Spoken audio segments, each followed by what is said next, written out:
আকাশবাণী খবর পড়ছি নমামি বসুরুদ্র। প্রথমে বিশেষ খবর। কেরালার ওয়েনার জেলার ভয়াবহ ভূমিধসে মৃতের সংখ্যা বেড়ে 240 ছাড়িয়েছে। কয়েকশো মানুষ এখনও নিখোঁজ। বিপর্যয়ের ব্যাপারে কেরালা সরকারকে আগেই সতর্ক করা হয়েছিল বলে স্বরাষ্ট্রমন্ত্রী সংসদে জানিয়েছেন। তেহরানে হামাসের রাজনৈতিক প্রধান ইসমাইল হানিয়ের হত্যার পাল্টা হিসেবে ইরানের সর্বোচ্চ নেতা আয়াতুল্লাহ আল খামেনি ইসরায়েলের ওপর সরাসরি আক্রমণের নির্দেশ দিয়েছেন বলে জানা গেছে। দক্ষিণ পূর্ব রেলের টাটানগর চক্রধরপুর রেল বিভাগে ট্রেন দুর্ঘটনার পর তৃতীয় লাইনটি চালু করা হয়েছে। প্যারিস অলিম্পিক্সে আজ ভারতীয় শুটার স্বপ্নিল কুশালে পদক জয়ের লক্ষ্যে নামছেন। ভারতের প্রাক্তন ক্রিকেটার অংশুমান গায়কোয়াড় প্রয়াত। আসছে বিস্তারিত খবরে। কেরালার ওয়েনার জেলায় ভয়াবহ ভূমিধসে মৃতের সংখ্যা বেড়ে 240 ছাড়িয়েছে। যুদ্ধকালীন তৎপরতায় চলছে ত্রাণ ও উদ্ধার কাজ। প্রতিরক্ষা বাহিনী 3টি শাখায় এই কাজে সাহায্য করছে। মুখ্যমন্ত্রী পিনারাই বিজয়ন জানিয়েছেন, এ পর্যন্ত 1592 জনকে উদ্ধার করা হয়েছে। 82টি ত্রাণ শিবিরে আশ্রয় নিয়েছেন 8000-এর বেশি মানুষ। উদ্ধারের কাজে গতি আনতে সেনাবাহিনী অস্থায়ী বেইলি ব্রিজ তৈরি করেছে। কয়েকশো মানুষ এখনও নিখোঁজ, ফলে মৃতের সংখ্যা আরও বাড়ার সম্ভাবনা। এই বিপর্যয় নিয়ে আলোচনার জন্য আজ সর্বদল বৈঠক ডেকেছেন মুখ্যমন্ত্রী। এদিকে আবহাওয়া দপ্তর ওয়েনার, কোড়িকোড়, কান্নুর এবং কাসারগোড় জেলায় অতি ভারী বৃষ্টির লাল সতর্কতা এবং এর্নাকুলাম, এড়ুকি, ত্রিশূর, পালাক্কাড় ও মালাপ্পুরম জেলায় কমলা সতর্কতা জারি করেছে। আজ ওয়েনার সহ 7টি জেলার সমস্ত শিক্ষা প্রতিষ্ঠানে ছুটি ঘোষণা করা হয়েছে। ওয়েনারে ধসপ্রবণ এলাকার বাসিন্দাদের ত্রাণ শিবিরে চলে যাওয়ার আবেদন জানিয়েছে জেলা প্রশাসন। ওয়েনারে বিপর্যয়ের ব্যাপারে কেন্দ্রীয় সরকার কেরলকে আগেই সতর্ক করেছিল বলে কেন্দ্রীয় স্বরাষ্ট্রমন্ত্রী অমিত শাহ জানিয়েছেন। গতকাল রাজ্যসভায় তিনি বলেন, গত 23শে জুলাই কেন্দ্র রাজ্য সরকারকে ভারী বৃষ্টি ও ভূমিধসের ব্যাপারে সতর্ক থাকতে বলে। 26 তারিখ বৃষ্টির পরিমাণ 20 সেন্টিমিটার ছাড়িয়ে যাবে বলেও পূর্বাভাস দেওয়া হয়। জাতীয় বিপর্যয় মোকাবিলা বাহিনীর 9টি দল আগেই কেরালায় পাঠানো হলেও সে রাজ্যের সরকার জনগণকে নিরাপদ আশ্রয়ে সরিয়ে নিয়ে যাওয়ার কোনো ব্যবস্থা করেনি। কেরল সরকার বিপর্যয় মোকাবিলায় কতটা প্রস্তুত ছিল তা নিয়েও প্রশ্ন তোলেন তিনি। অমিত শাহ বলেন, প্রাকৃতিক বিপর্যয়ের ব্যাপারে কমপক্ষে 7 দিন আগে সতর্কতা দেবার ক্ষেত্রে ভারত বিশ্বের মধ্যে অন্যতম দেশ। এর আগে ওড়িশা ও গুজরাটের মতো বিভিন্ন রাজ্য কেন্দ্রের সতর্কতা অনুযায়ী পদক্ষেপ করে বিপর্যয় সামাল দিতে পেরেছে। ওয়েনারের এই বিপদের সময় কেন্দ্র কেরালা সরকারকে সব রকম সহায়তা দিতে প্রস্তুত বলেও জানিয়েছেন শ্রী শাহ। স্বরাষ্ট্র প্রতিমন্ত্রী নিত্যানন্দ রায় জানান, কেন্দ্রীয় সরকার কেরালাকে যাবতীয় সাহায্য করছে। এদিকে কেন্দ্রীয় স্বরাষ্ট্রমন্ত্রী অমিত শাহের মন্তব্যের পরেই কেরালার মুখ্যমন্ত্রী পিনারাই বিজয়ন সতর্কতা সংক্রান্ত দাবি খারিজ করে দিয়েছেন। তিনি বলেছেন, বিষয়টি নিয়ে রাজনীতি করার বা দোষারোপ করার সময় এটা নয়। পশ্চিমবঙ্গের রাজ্যপাল সিভি আনন্দ বোস ওয়েনারে ভূমিধস বিপর্যয়ে ত্রাণ কার্যের জন্য তাঁর 1 মাসের বেতন দান করেছেন। বিপর্যস্ত এলাকা ঘুরে দেখেছেন তিনি। হাসপাতাল, মর্গ ও ত্রাণ শিবিরে গিয়ে কথা বলেছেন ক্ষতিগ্রস্তদের সঙ্গে। পরিস্থিতি সম্পর্কে খোঁজ নিয়েছেন এনডিআরএফ, সেনা এবং অন্যান্য উদ্ধারকারী সংস্থার কাছে। তাঁর কাছে বিভিন্ন বিষয়ে পরামর্শ চেয়েছেন তারা। ড বোস বলেছেন, কেরালার এই বিপর্যয়ে বাংলার মানুষ তাদের পাশে রয়েছে। রাশিয়ার রাষ্ট্রপতি ভ্লাদিমির পুতিন কেরালার ওয়েনারে ভূমিধসে প্রাণহানির ঘটনায় রাষ্ট্রপতি দ্রৌপদী মুর্মু এবং প্রধানমন্ত্রী নরেন্দ্র মোদীকে শোক বার্তা পাঠিয়েছেন। ভারতে রাশিয়ার দূতাবাস থেকে এক্স হ্যান্ডেলে শেয়ার করা এক বার্তায় শতাধিক প্রাণহানি ও হাজার হাজার মানুষের আহত হওয়ার ঘটনায় শোক ব্যক্ত করা হয়। আহতদের দ্রুত আরোগ্য কামনা করার পাশাপাশি এই বিপদের সময় রাশিয়া ভারতের পাশে রয়েছে বলেও পুতিন জানান। ভারতে ইরানের দূতাবাস থেকেও ওয়েনারে মৃত ব্যক্তিদের প্রতি সমবেদনা জানানো হয়। অর্থমন্ত্রী নির্মলা সীতারামন বলেছেন, কেন্দ্রীয় বাজেটে বিকাশ, কর্মসংস্থান, উন্নয়ন, মূলধনী বিনিয়োগ এবং অর্থনৈতিক সমন্বয়ের মধ্যে ভারসাম্য রক্ষা করা হয়েছে। রাজ্যসভায় গতকাল 2024-25 বাজেটের উপর আলোচনায় অংশ নিয়ে অর্থমন্ত্রী বলেন, এবারের বাজেটে যুক্তরাষ্ট্রীয় কাঠামোকে অগ্রাধিকার দেওয়া হয়েছে। অন্তর্বর্তী বাজেটেরই ধারাবাহিক অংশ এবারের বাজেট বলে উল্লেখ করে শ্রীমতী সীতারামন জানান, স্বাভাবিকভাবেই ওই বাজেটে এই ছাপ পড়বে। 2047 সালের মধ্যে বিকশিত ভারত গড়ে তোলার উদ্দেশ্যে এই বাজেট অত্যন্ত গুরুত্বপূর্ণ এবং আগামী 5 বছর বাজেট দেশকে পথ দেখাবে বলেও তিনি জানান।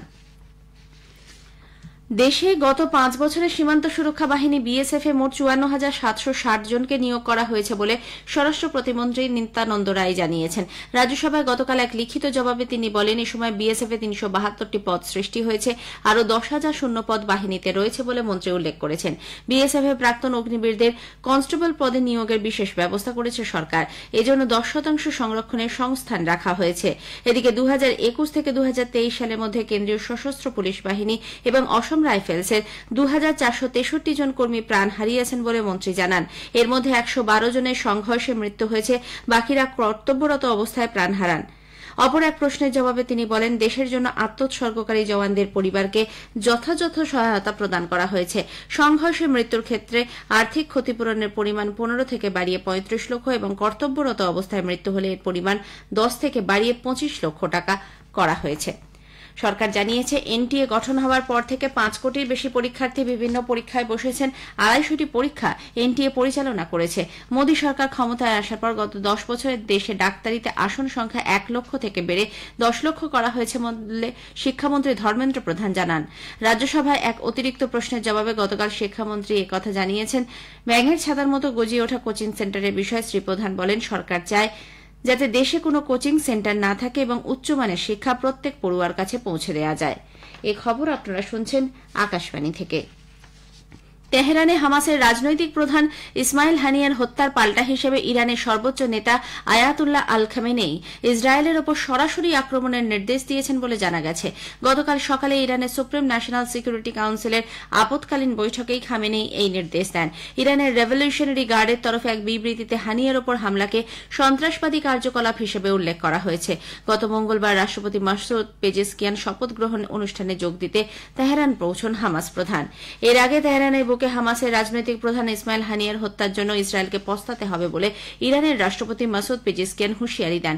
এই হত্যার বদলা নেওয়া তেহরানের কর্তব্য বলেও জানিয়েছেন আয়াতুল্লাহ আল খামেনেই। ইরানের নবনির্বাচিত রাষ্ট্রপতিকে অভিনন্দন জানাতে তেহরান গিয়েছিলেন ইসমাইল হানিয়ে। সংবাদ মাধ্যমে খবর অনুযায়ী বিস্ফোরণ ঘটিয়ে তাকে এবং তার দেহরক্ষীকে হত্যা করা হয়। হামাস ও ইরান এজন্য ইসরায়েলকে দায়ী করলেও তেল আভিভের পক্ষ থেকে কোনো মন্তব্য করা হয়নি।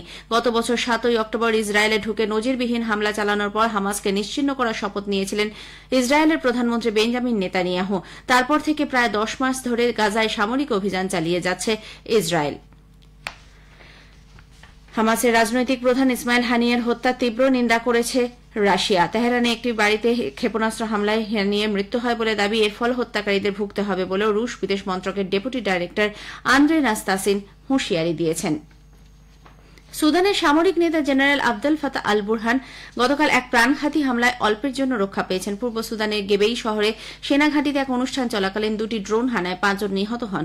সেনা মুখপাত্র নাবিল আবদাল্লাহ এই হামলার জন্য আধা সামরিক বাহিনী আরএসএফকে দায়ী করেছেন। মার্কিন ফেডারেল রিজার্ভ সুদের হার 5.25 থেকে 5.5% অপরিবর্তিত রেখেছে। মুদ্রাস্ফীতি কিছুটা নিম্নমুখী হওয়ায় আগামী সেপ্টেম্বরে এই হার কমবে বলে মনে করা হচ্ছে। দক্ষিণ পূর্ব রেলের টাটানগর চক্রধরপুর রেল বিভাগে ট্রেন দুর্ঘটনার পর তৃতীয় লাইনটি চালু করা হয়েছে। একটি মালগাড়িকে প্রথমে ওই লাইনে চালানো হয়, এরপর ছাড়পত্র দেওয়া হয় হাওড়া মুম্বাই গীতাঞ্জলি সুপারফাস্ট ট্রেনটিকে। চক্রধরপুর ডিভিশনের জেনারেল ম্যানেজার অনিল কুমার মিশ্র জানিয়েছেন, যুদ্ধকালীন তৎপরতায় আপ ও ডাউন লাইনের পরিস্থিতি স্বাভাবিক করে তোলার চেষ্টা হচ্ছে। আগে জানানো হয়েছে, গত মঙ্গলবার বারাবাম্বু এবং রাজা খারসওয়ান রেল স্টেশনের মধ্যে হাওড়া মুম্বাই মেলের 18টি বগি লাইনচ্যুত হলে 2 জনের মৃত্যু হয়, আহত হন বেশ কয়েকজন।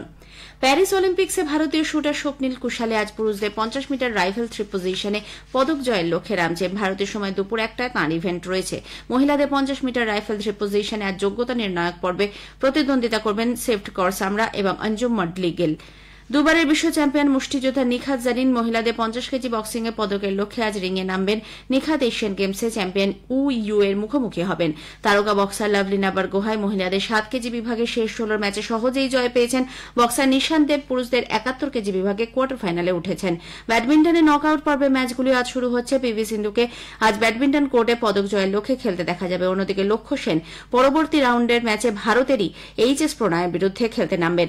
ডাবলসে প্রতিদ্বন্দ্বিতা করতে দেখা যাবে সাত্বিক সাইরাজ রাঙ্কি রেড্ডি ও চিরাগ শেট্টি জুটিকে। ভারতীয় হকি দল আজ কোয়ার্টার ফাইনালে বেলজিয়ামের মুখোমুখি হবে। ভারতের প্রাক্তন ক্রিকেটার অংশুমান গায়কোয়াড় প্রয়াত। দীর্ঘদিন ধরে ক্যান্সারে ভুগছিলেন তিনি। গতকাল বরোদায় তাঁর জীবনাবসান হয়। বয়স হয়েছিল 71 বছর। 22 বছরের ক্রিকেট জীবনে দেশের হয়ে 40টি টেস্ট খেলেছেন, 2টি শতরান ও 10টি অর্ধশতরান সহ করেছেন 1985 রান। অংশুমান গায়কোয়াড়ের মৃত্যুতে প্রধানমন্ত্রী নরেন্দ্র মোদী, ভারতীয় ক্রিকেট বোর্ডের সচিব জয় শাহ, প্রাক্তন অধিনায়ক সৌরভ গাঙ্গুলি শোক প্রকাশ করেছেন। শেষ করার আগে খবরের বিশেষ কিছু অংশ আরও একবার। কেরালার ওয়েনার জেলায় ভয়াবহ ভূমিধসে মৃতের সংখ্যা বেড়ে হয়েছে 240। 240, কয়েকশো মানুষ এখনও নিখোঁজ। হামাসের রাজনৈতিক প্রধান ইসমাইল হানিয়ার হত্যার পাল্টা হিসেবে ইরানের সর্বোচ্চ নেতা ইসরায়েলের ওপর সরাসরি আক্রমণের নির্দেশ দিয়েছেন বলে জানা গেছে। প্যারিস অলিম্পিক্সে আজ ভারতীয় শুটার স্বপ্নিল কুশালে পদক জয়ের লক্ষ্যে খেলতে নামছেন। খবর শেষ হলো।